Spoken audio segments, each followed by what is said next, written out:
스님, 왜 저는 놓지를 못할까요? 시절 인연과 집착의 끝에서 배우는 자유.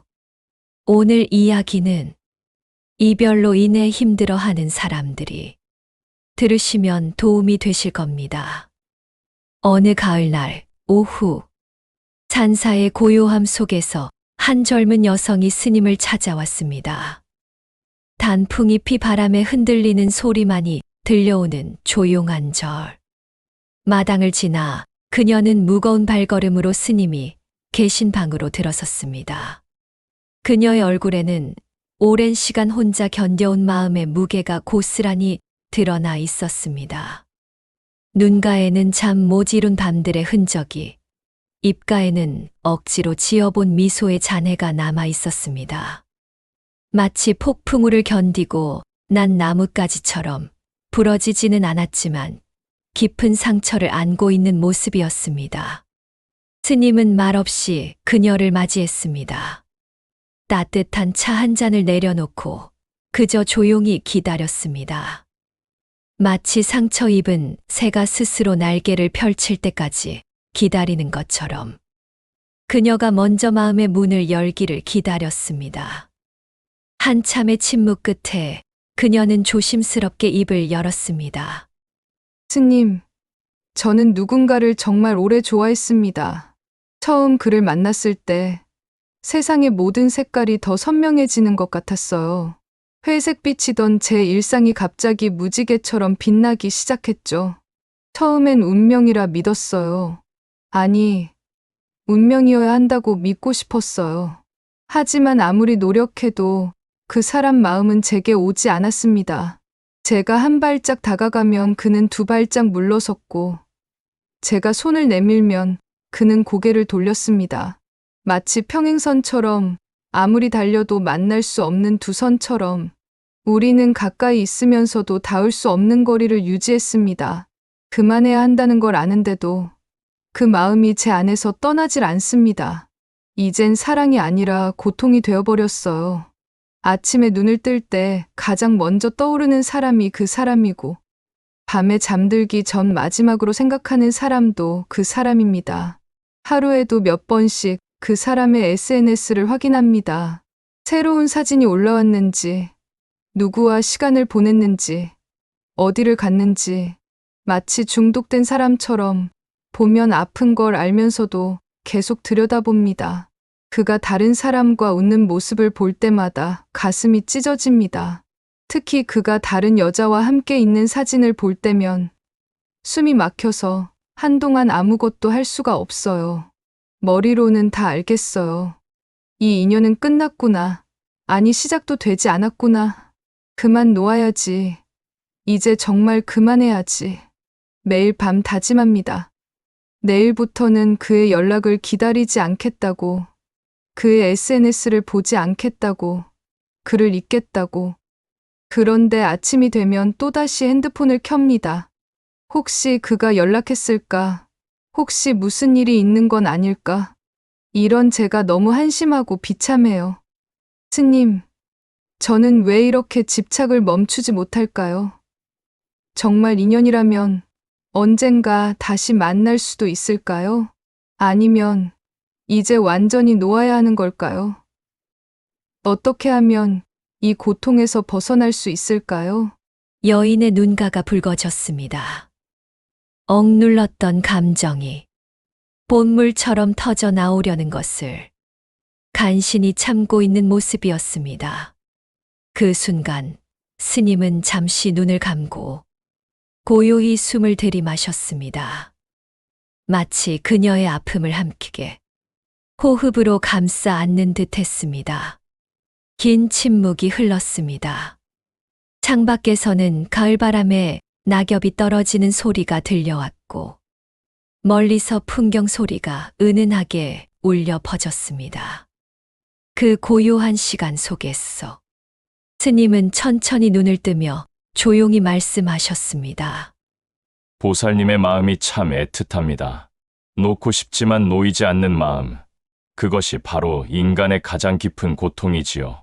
사람은 떠났는데 마음은 아직 거기 남아있는 것입니다.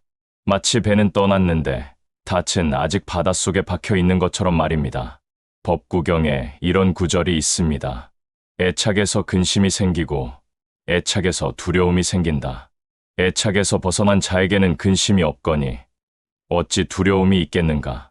보살님이 지금 겪는 고통의 뿌리는 바로 이 애착, 즉 집착입니다. 하지만 보살님을 탓하는 것이 아닙니다. 인간이라면 누구나 겪는 가장 보편적인 고통이기 때문이지요. 부처님도 왕자 시절에는 아내와 아들을 두고 있었고 그들에 대한 애착 때문에 고민하셨습니다. 그런데 한 가지 여쭤보겠습니다. 보살님은 정말 그 사람을 그리워하는 것일까요? 아니면 그 사람과 함께 했을 때 혹은 함께 했으면 좋았을 시절의 자신을 그리워하는 것일까요? 여인이 잠시 생각에 잠겼습니다. 스님은 조용히 차를 한 모금 마시며 기다렸습니다. 잠시 후 여인이 대답했습니다. 잘 모르겠어요. 그런데 생각해 보니 그 사람을 좋아할 때 저는 정말 살아있다는 느낌이었어요.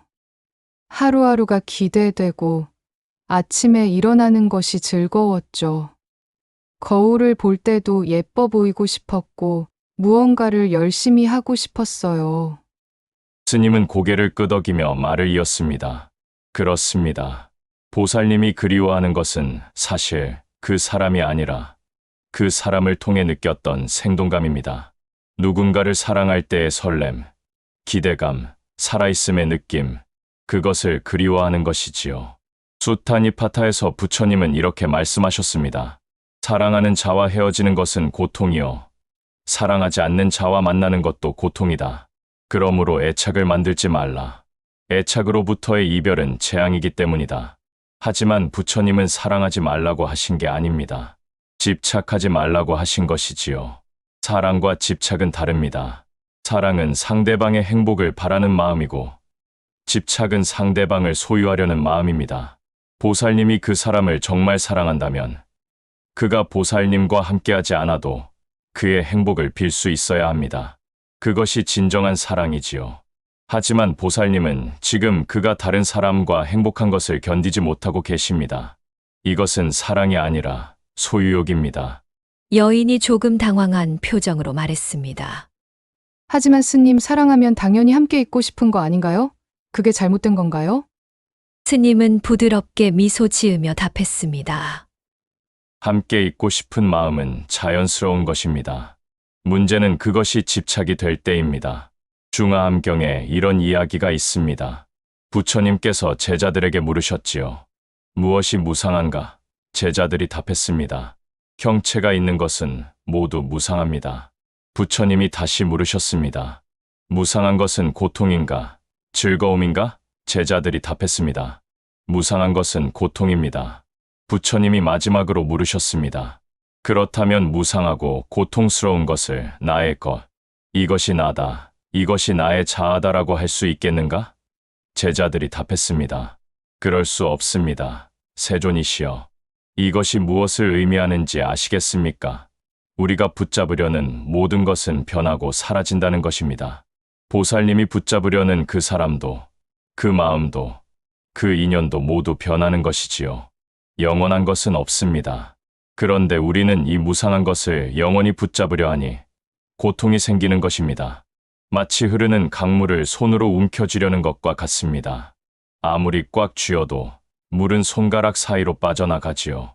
여인이 한숨을 쉬며 말했습니다. 그럼 어떻게 해야 하나요? 그냥 포기하라는 건가요? 스님은 창밖을 가리키며 말했습니다. 저 나무를 보십시오. 봄에는 새싹이 돋고 여름에는 무성한 잎으로 그늘을 만들고 가을에는 단풍으로 물들고 겨울에는 모든 잎을 떨어뜨립니다. 나무가 잎을 떨어뜨리는 것이 포기일까요? 아닙니다. 그것은 자연의 순환이고 지혜입니다. 잎을 놓아주어야 다음 봄에 새 잎이 돋을 수 있기 때문이지요. 보살님의 인연도 마찬가지입니다. 지금 놓아주는 것이 포기가 아니라 새로운 시작을 위한 준비입니다. 화엄경에 이런 구절이 있습니다. 일체의 법은 인연으로 생기고 일체의 법은 인연으로 멸한다. 우리의 부처님 대사무는 늘 이와 같이 설하신다. 모든 것은 인연 따라 만나고 인연 따라 헤어집니다.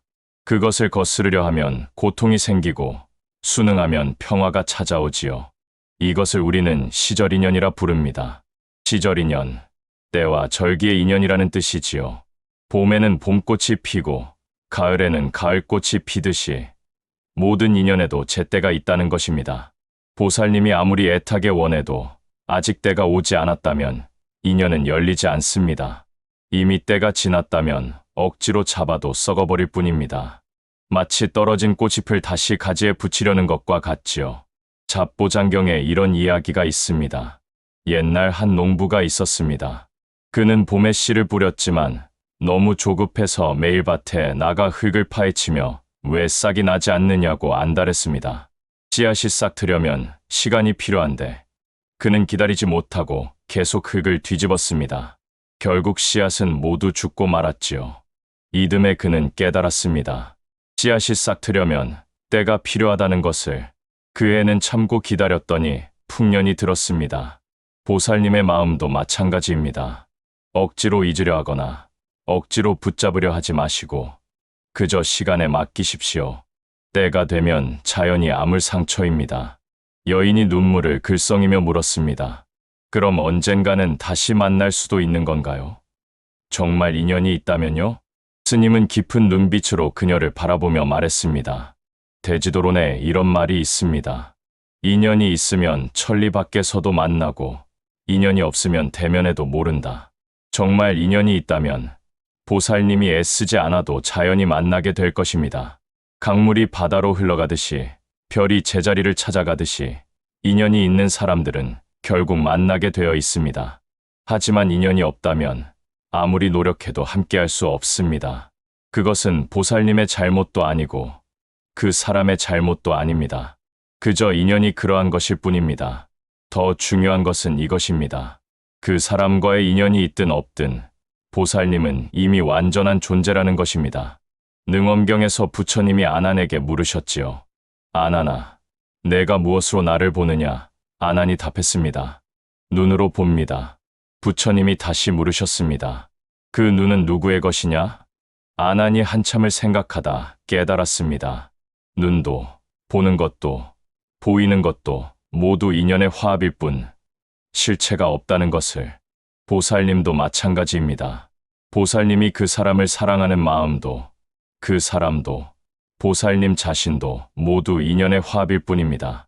고정불변한 실체가 없기에 변하는 것이고 변하기에 고통스러운 것이지요.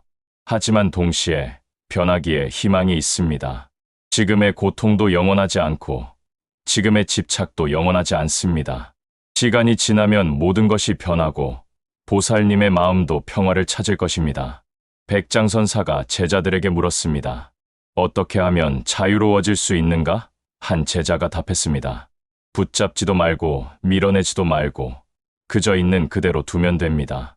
백장선사가 웃으며 말했습니다. 그것이 바로 중도다. 보살님도 그 사람을 붙잡으려 하지도 마시고 억지로 잊으려 하지도 마십시오. 그저 그 마음이 제 갈 길을 가도록 두시면 됩니다. 강물이 흐르듯 구름이 지나가듯 보살님의 마음도 자연스럽게 흘러가도록 놔두는 것입니다. 법화경에 이런 비유가 있습니다. 어떤 사람이 친구 집에 갔다가 술에 취해 잠들었습니다. 친구는 그의 옷 안에 값진 보석을 넣어주고 떠났지요. 그는 깨어나 그것을 모른 채 가난하게 살았습니다. 오랫동안 떠돌며 고생하다가 훗날 그 친구를 다시 만났습니다. 친구가 말했습니다. 자네 옷 안에 내가 넣어둔 보석이 있네. 그제야 그는 자신이 이미 부자였음을 알았습니다. 보살님도 마찬가지입니다. 보살님은 이미 충분히 완전하고 귀한 존재인데 다른 사람을 통해서만 자신의 가치를 확인하려 하니 고통스러운 것입니다. 보살님 안에는 이미 모든 것이 갖추어져 있습니다. 사랑도, 지혜도, 평화도 모두 보살님 안에 있습니다. 다만 그것을 다른 사람에게서 찾으려 하니 찾을 수 없는 것입니다. 밖에서 찾는 것은 신기루와 같아서 가까이 가면 사라지고 잡으려 하면 없어집니다. 여인이 조용히 물었습니다. 스님, 그럼 왜 저는 그 사람에게 그렇게 매달리게 된 걸까요? 스님은 잠시 생각한 뒤 대답했습니다. 아함경에 이런 말씀이 있습니다. 자기 자신에게 의지하고 다른 것에 의지하지 말라. 법에 의지하고 다른 것에 의지하지 말라. 보살님은 자신에게 의지하는 법을 배우지 못하셨습니다. 어려서부터 누군가의 인정과 사랑을 통해서만 자신의 존재를 확인하는 법을 배우셨을 것입니다. 부모님의 칭찬, 친구들의 인정, 연인의 사랑, 이런 것들을 통해서만 자신이 가치 있다고 느끼셨겠지요. 그래서 그 사람이 보살님을 사랑하지 않으니 마치 보살님 자신이 사랑받을 가치가 없는 존재가 된 것처럼 느껴지는 것입니다. 하지만 그것은 착각입니다. 보살님의 가치는 누군가의 사랑 여부로 결정되는 것이 아닙니다. 증일암경에서 부처님이 말씀하셨습니다. 한 여인이 아들을 잃고 미처 거리를 헤맸습니다. 내 아들을 보지 못했느냐고 사람들에게 묻고 다녔지요. 부처님이 그녀에게 말씀하셨습니다. 그대는 전생에도 수없이 많은 아들을 잃었고 그때마다 이렇게 울었다. 그 눈물을 모으면 사해의 물보다 많을 것이다. 여인이 물었습니다. 그럼 어떻게 해야 합니까? 부처님이 답하셨습니다. 모든 것이 무상함을 알고 집착을 놓아라. 그것이 유일한 길이다. 보살님도 아마 전생에 수없이 많은 사람을 사랑했을 것입니다. 어떤 생에서는 보살님이 사랑한 사람과 함께 했을 것이고 어떤 생에서는 이루지 못했을 것입니다. 이번 생의 이 인연도 그 수많은 인연 중 하나일 뿐입니다. 영원한 것은 없고 변하지 않는 것도 없습니다. 그것이 삶의 진리이고 그것을 받아들일 때 우리는 자유로워집니다. 원각경에 이런 구절이 있습니다. 일체 중생이 무시 이래로 여러 가지 전도를 일으켜 마치 미친 사람이 제 머리를 제 머리로 알지 못하는 것과 같다. 이것은 무엇을 의미하는지 아시겠습니까? 우리는 이미 완전한데 그것을 모르고 밖에서 찾아 헤맨다는 것입니다. 마치 목마른 사람이 우물 위에 앉아 있으면서도 물을 찾아 헤매는 것과 같지요. 보살님도 지금 자신의 본래 모습을 잊고 다른 사람을 통해서만 자신을 확인하려 하고 계십니다. 그것이 바로 전도된 망상입니다. 스님은 일어나서 창가로 걸어갔습니다. 멀리 산 능선 너머로 해가 기울고 있었습니다. 성가기감에 이런 말이 있습니다. 마음이 일어나면 온갖 법이 일어나고 마음이 멸하면 온갖 법이 멸한다. 보살님의 집착도 마음이 만든 것입니다. 그 마음을 내려놓으면 고통도 사라질 것입니다. 하지만 그것이 말처럼 쉬운 일은 아니지요. 오랜 습관을 하루아침에 바꿀 수는 없으니까요. 그래서 수행이 필요한 것입니다. 조금씩, 천천히, 꾸준히 마음을 관찰하고 다스리는 연습을 해야 합니다. 임재록에 이런 말이 있습니다. 무엇을 구하지 말라. 구하는 마음이 곧 고통이다. 보살님이 그 사람의 사랑을 구하는 마음, 인정받고 싶은 마음, 함께하고 싶은 마음, 이 모든 구하는 마음이 고통의 원인입니다. 구하면 구할수록 더 멀어지고 잡으면 잡을수록 더 달아납니다. 육조단경에서 해능대사가 말씀하셨습니다. 보리본무수 명경역비대 본래 무일물 하쳐야지네. 보리는 본래 나무가 아니고 밝은 거울 또한 받침대가 아니다. 본래 한 물건도 없거니 어느 곳에 티끌이 있겠는가.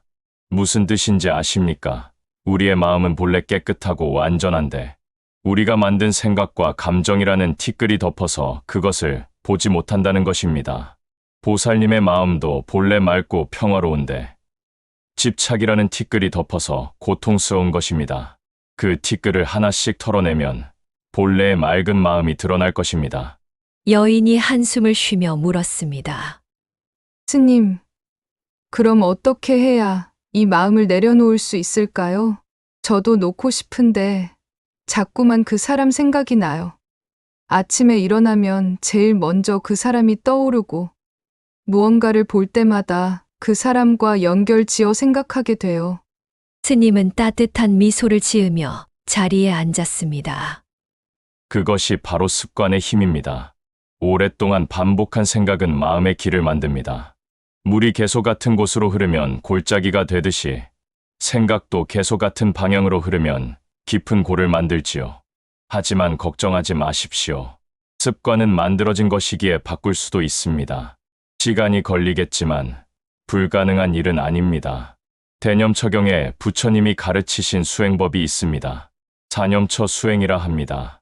이것은 마음을 다스리는 가장 기본적이면서도 강력한 방법입니다. 첫째는 신념처, 몸의 관찰입니다. 그 사람 생각이 날 때 보살님의 몸이 어떻게 변하는지 관찰해 보십시오. 가슴이 답답해지십니까? 숨이 가빠지십니까? 어깨가 굳어지십니까? 위가 조여오십니까? 그것을 판단하지 마시고 그저 지켜보기만 하십시오. 아, 지금 내 가슴이 조여온다. 아, 지금 내 숨이 얕아진다. 이렇게 알아차리기만 해도 그 감각의 힘이 약해질 것입니다. 몸의 감각을 관찰하다 보면 신기한 일이 일어납니다. 마음이 몸을 따라 진정되기 시작합니다. 왜냐하면 우리가 감각을 관찰하는 순간 생각에서 벗어나 현재로 돌아오기 때문입니다. 둘째는 수념처, 느낌의 관찰입니다. 그 사람을 생각할 때 어떤 느낌이 일어나는지 관찰하십시오. 그리움인가요? 외로움인가요? 서운함인가요? 분노인가요? 그 느낌에 이름을 붙이지 마시고 좋다 나쁘다 판단하지 마시고 그저 느낌 자체를 관찰하십시오. 마치 하늘에 떠가는 구름을 보듯이 그저 바라보는 것입니다. 아, 지금 그리움이 일어나는구나. 아, 지금 외로움이 지나가는구나. 이렇게 관찰하다 보면 모든 감정이 구름처럼 일어났다가 사라진다는 것을 알게 될 것입니다.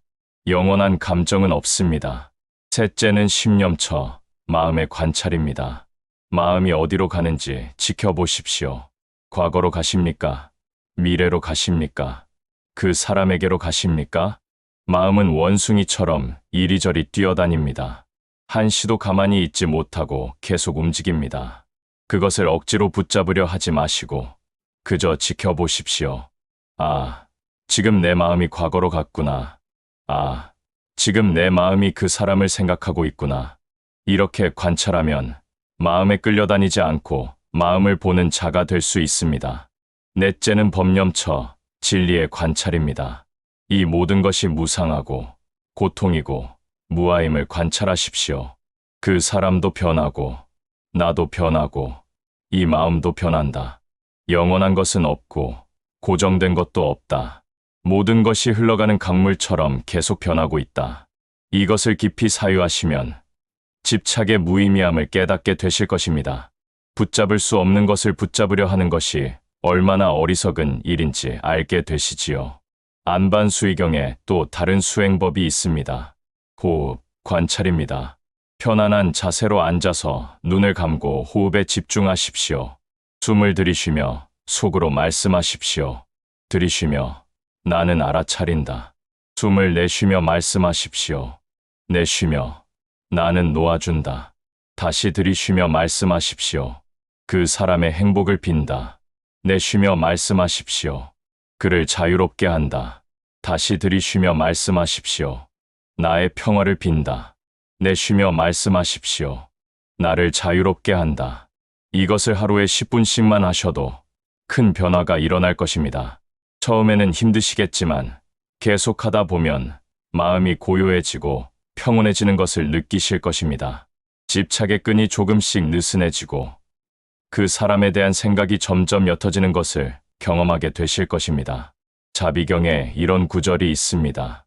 모든 중생이 행복하기를, 모든 중생이 평화롭기를, 모든 중생이 고통에서 벗어나기를, 어머니가 외아들을 목숨 바쳐 지키듯 모든 중생에게 한량없는 자비심을 내라. 보살님도 매일 아침 이렇게 발언해 보십시오. 그 사람이 행복하기를, 그 사람이 평화롭기를, 그 사람이 고통에서 벗어나기를, 나 또한 행복하기를, 나 또한 평화롭기를, 나 또한 고통에서 벗어나기를, 모든 중생이 행복하기를, 모든 중생이 평화롭기를, 모든 중생이 고통에서 벗어나기를, 이렇게 자비심을 내시면 신기한 일이 일어납니다. 그 사람에 대한 집착이 사랑으로 변하고 소유욕이 축복으로 변합니다. 진정한 사랑은 소유가 아니라 축복입니다. 그가 보살님 곁에 없어도 그의 행복을 빌 수 있다면 그것이 진정한 사랑입니다. 반야심경에 이런 구절이 있습니다. 색 즉 시공, 공 즉 시색. 색이 곧 공이요, 공이 곧 색이다. 무슨 뜻인지 설명해 드리겠습니다. 우리가 보고 느끼는 모든 것은 실체가 없다는 것입니다. 보살님이 느끼는 사랑도, 그리움도, 집착도 모두 실체가 없는 공입니다. 공이기에 일어나고, 공이기에 변하고, 공이기에 사라집니다. 하지만 공이기에 또다시 일어날 수도 있습니다. 중요한 건 그것을 붙잡으려 하지 않는 것입니다. 물을 손으로 움켜쥐면 빠져나가지만, 그릇에 담으면 고이듯이, 사랑도 붙잡으려 하면 달아나지만, 마음을 열고 놓아주면 오히려 더 깊어질 수 있습니다. 여인이 잠시 생각에 잠긴 후 물었습니다. 스님, 그런데 정말 그를 잊어야 하나요? 가끔은 이 아픔마저도 소중하게 느껴져요. 이 아픔이 있기에 내가 살아있다는 걸 느끼거든요. 스님은 깊이 공감하는 눈빛으로 답했습니다. 그 마음을 이해합니다. 때로는 아픔조차 살아있음의 증거처럼 느껴지지요. 하지만 그것은 착각입니다. 유마경에 이런 이야기가 있습니다. 유마거사가 병들었을 때 문수보살이 문병을 왔습니다. 문수보살이 물었습니다. 무슨 병입니까? 유마거사가 답했습니다. 중생이 병들었으므로 나도 병들었고, 중생이 나으면 나도 낫는다. 무슨 뜻인지 아십니까? 진정한 자비는 함께 아파하되 그 아픔에 매몰되지 않는다는 것입니다. 아픔을 느끼되 아픔에 집착하지 않는 것, 그것이 지혜입니다. 보살님의 아픔도 마찬가지입니다. 그 아픔을 부정할 필요는 없습니다. 다만 그 아픔이 보살님의 전부가 되어서는 안 됩니다. 아픔은 보살님의 일부일 뿐이지 보살님 자체가 아니니까요. 지부도라는 그림을 아십니까? 소를 찾는 10가지 그림입니다. 처음엔 소를 잃어버리고 찾아 헤맵니다. 소의 발자국을 발견하고, 소를 보고, 소를 붙잡고, 소를 길들입니다. 그 다음엔 소를 타고 집으로 돌아옵니다. 그런데 8번째 그림이 무엇인지 아십니까? 소도 나도 모두 잊어버리는 것입니다. 빈 원만 하나 그려져 있지요. 9번째는 본래 자리로 돌아오는 것. 산은 산이고 물은 물입니다. 마지막 10번째는 저작거리로 들어가는 것. 평범한 일상으로 돌아가 사람들과 어울리며 사는 것입니다. 보살님이 찾는 것도 밖에 있는 게 아니라 처음부터 보살님 안에 있었습니다. 그 사람을 통해 찾으려 했던 행복과 사랑이 이미 보살님 안에 있다는 것을 깨달으실 때 보살님은 자유로워지실 것입니다. 법성계에 이런 구절이 있습니다. 일중일체다중일. 하나 속에 일체가 있고 일체 속에 하나가 있다. 그 사람과의 인연도 보살님, 인생의 한 부분일 뿐입니다. 전체가 아닙니다. 나무의 한 가지가 꺾였다고 나무 전체가 죽는 게 아니듯이 한 인연이 끝났다고 보살님의 인생이 끝나는 게 아닙니다. 오히려 그 빈자리가 새로운 인연을 위한 공간이 될 수도 있습니다. 빈 그릇이어야 새로운 것을 담을 수 있듯이 비워진 마음이어야 새로운 사랑을 받아들일 수 있습니다. 전등록에 이런 이야기가 있습니다. 한 스승이 제자에게 물었습니다. 내가 죽으면 어디로 가겠느냐? 제자가 답했습니다. 풀 끝에 이슬이 되겠습니다. 스승이 물었습니다. 그 이슬마저 마르면? 제자가 답했습니다. 그때는 이미 가을이 왔겠지요. 모든 것에는 때가 있습니다. 이슬이 맺힐 때가 있고 마를 때가 있듯이 보살님의 사랑도 피어날 때가 있었고 이제 질 때가 온 것입니다. 그것을 거스르지 마시고 순순히 받아들이시면 고통은 사라지고 평화가 찾아올 것입니다. 그리고 때가 되면 새로운 봄이 올 것입니다. 무문관에 이런 화두가 있습니다. 만법 기일 일귀하처. 만 가지 법이 하나로 돌아가는데 그 하나는 어디로 돌아가는가? 이것은 깊은 선문답입니다. 모든 생각, 모든 감정, 모든 현상이 마음으로 돌아가는데 그 마음은 어디로 돌아가는가? 답은 본래 자리입니다. 아무것도 일어나지 않은 고요한 본래 자리. 그곳에는 사랑도 없고 미움도 없고 만남도 없고 이별도 없습니다. 그저 평화만이 있을 뿐이지요. 보살님이 그곳으로 돌아가실 수 있다면 모든 집착에서 자유로워지실 것입니다. 벽안목에서 운문선사가 말했습니다. 1일 15일. 매일이 좋은 날이다. 왜 매일이 좋은 날일까요? 집착이 없기 때문입니다. 비가 와도 좋고 해가 나도 좋고 만나도 좋고 헤어져도 좋은 것. 그것이 진정한 자유이고 해탈입니다. 보살님도 언젠가는 그렇게 되실 것입니다. 그 사람이 있어도 좋고 없어도 좋은 날, 연락이 와도 좋고 안 와도 좋은 날, 그날이 오면 보살님은 진정으로 자유로워지실 것입니다. 여인이 깊은 한숨을 쉬며 말했습니다. 스님, 이제 조금은 알 것 같아요. 제가 붙잡고 있던 것이 사랑이 아니라 집착이었다는 것을, 그리고 그 집착이 저를 고통스럽게 했다는 것을요. 하지만 여전히 두려워요. 그를 놓아주면 정말로 다시는 만날 수 없을 것 같아서요. 스님은 온화한 미소를 지으며 말했습니다. 그 두려움도 이해합니다. 놓아주면 영원히 잃을 것 같은 두려움. 하지만 그것도 착각입니다. 조주선사의 일화를 들려드리겠습니다. 한 스님이 조주에게 물었습니다. 어떻게 수행해야 합니까? 조주가 답했습니다. 밥은 먹었는가? 스님이 답했습니다. 먹었습니다. 조주가 말했습니다. 그럼 그릇을 씻게. 이것이 무슨 뜻일까요?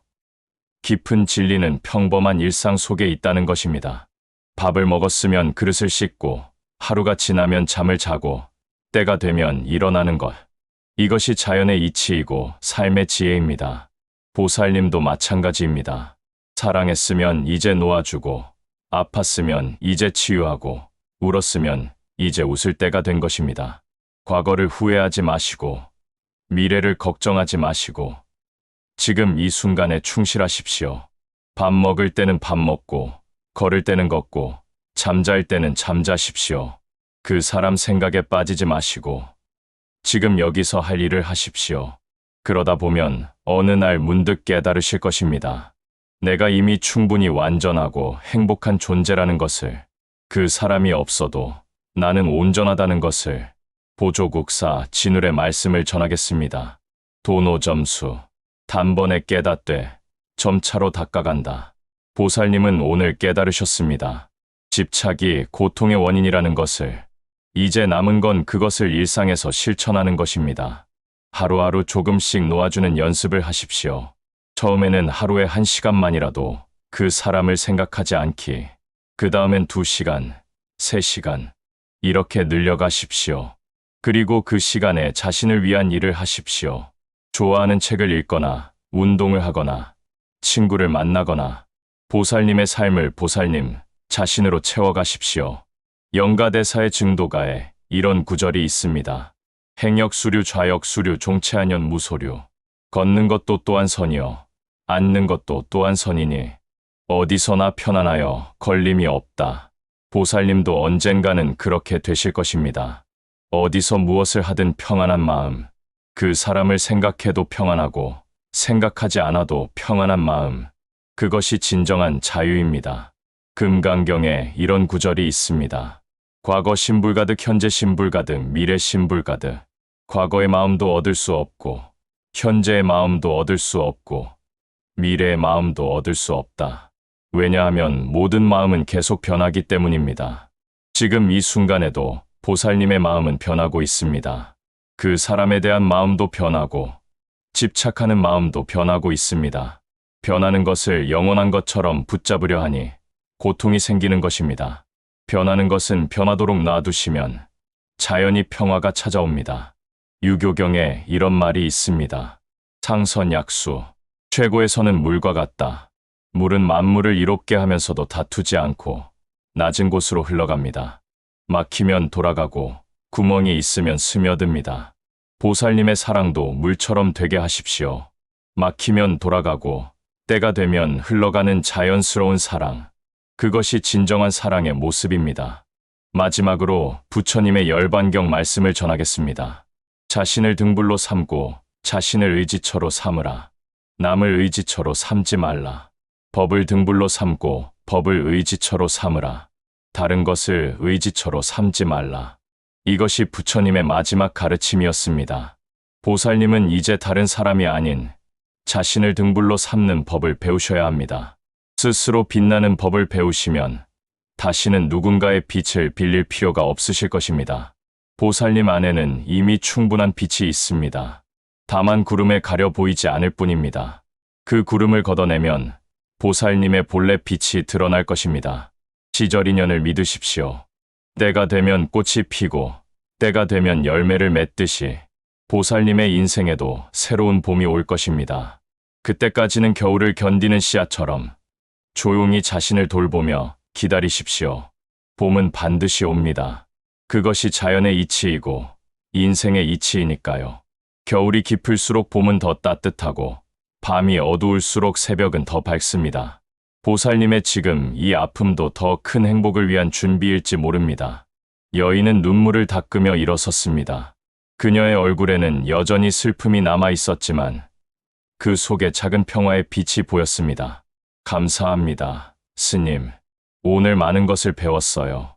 당장 모든 것을 놓을 수는 없겠지만 오늘부터 조금씩 연습해 보겠습니다. 그 사람을 놓아주는 연습을요. 스님은 따뜻한 눈빛으로 그녀를 바라보며 마지막 말씀을 전했습니다. 보살님, 놓아준다는 것은 있는 게 아닙니다.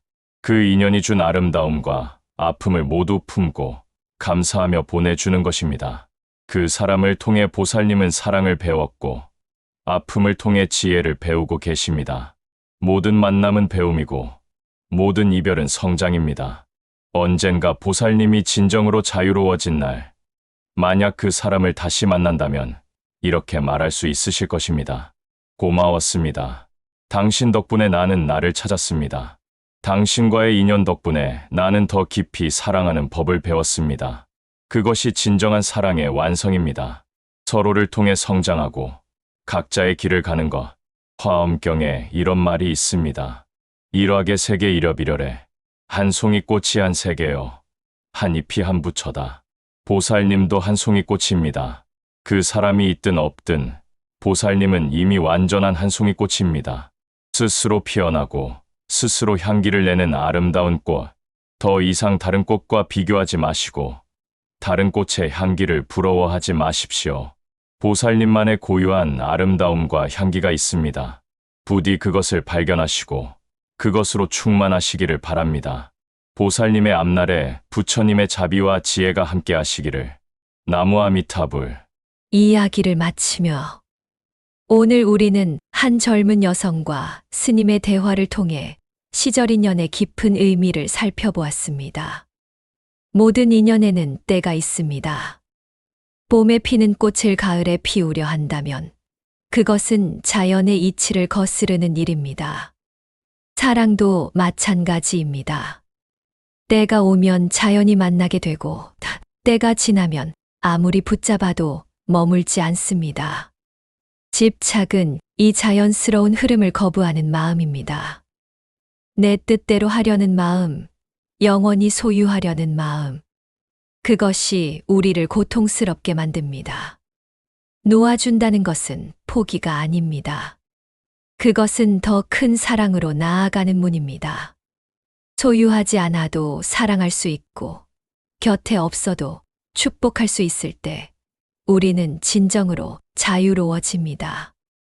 오늘도 누군가를 그리워하고 있다면, 잠시 멈춰서 자신에게 물어보십시오. 내가 정말 그 사람을 사랑하는가? 아니면 그 사람을 통해 나를 확인하려 하는가? 진정한 사랑은 상대방의 행복을 비는 것입니다. 내 곁에 있지 않아도, 내 뜻대로 되지 않아도, 그저 그 사람이 행복하기를 바라는 마음. 그것이 부처님이 가르치신 자비의 마음이고, 진정한 사랑의 모습입니다. 시절 인연을 믿으십시오. 때가 되면 만나고 때가 되면 헤어집니다. 그 모든 과정이 우리를 성장시키고 더 깊은 지혜로 이끕니다. 오늘 이 이야기가 누군가의 마음에 작은 위로가 되기를 바랍니다. 놓아줌으로써 자유로워지고 비움으로써 충만해지는 그 신비로운 진리를 모두가 경험하기를 기원합니다. 감사합니다.